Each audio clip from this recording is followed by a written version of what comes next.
வடச்சட்டி வச்சுக்கலாம்.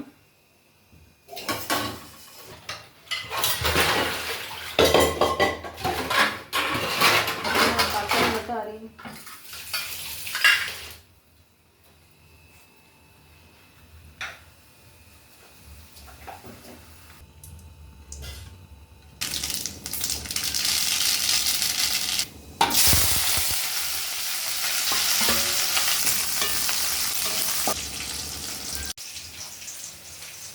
தக்காளி போட்டுக்கலாம். வெங்காயம் போட்டு வணங்கிட்டு இருக்குது. தக்காளி போட்டுக்கலாம்.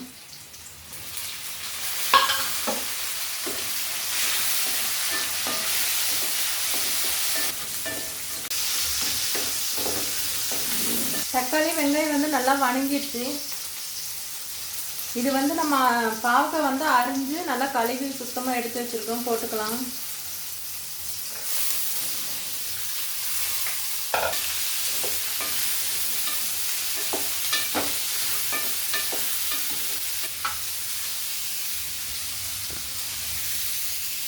உப்பு போட்டுக்கலாம்.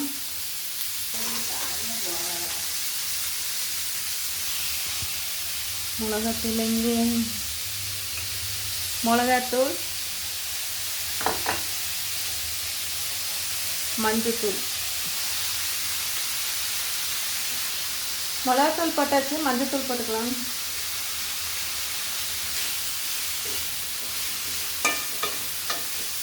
பாவக்காய் தெரியுதா? நல்லா வணக்கி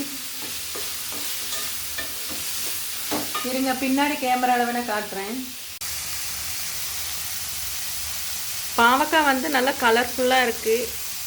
வெந்தால் தான் தெரியும் கசப்பு இருக்கா இல்லையான்னு. உப்பு, மிளகு வடி, மஞ்சத்தூள் எல்லாமே போட்டாச்சு. அப்படியே ஸ்லிம்மில் வச்சு வேக விடலாம். பாவக்காயை ஸ்லிம்மில் வச்சு வேக விட்டால் தான் பாவக்காய் வந்து நல்லா இருக்கும். அப்படியே கொஞ்சம் நேரத்துக்கு அடுப்பில் இருக்கட்டும்.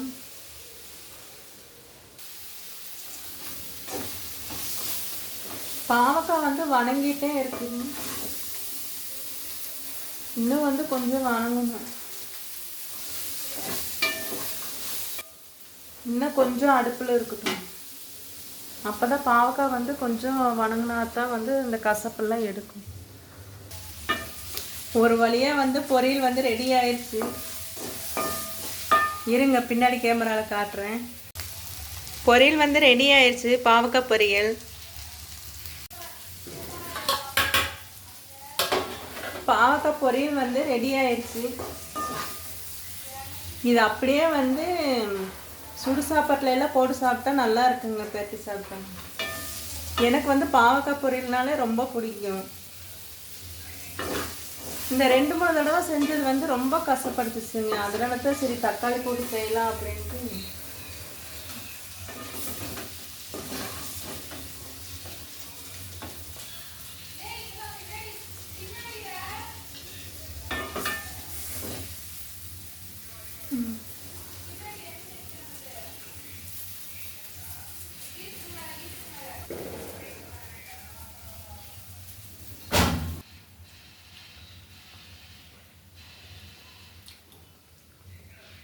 சூப்பராக இருக்கும்.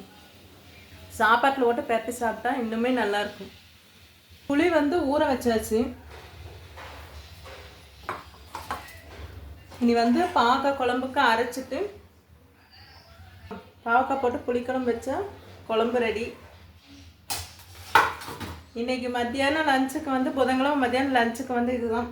பாவக்காய் குழம்பு, பாவக்காய் பொரியல், சாப்பாடு. அவ்வளோதான். சரி பாருங்கள், இன்னொரு வீடியோவில் பார்க்கலாம். பாய்.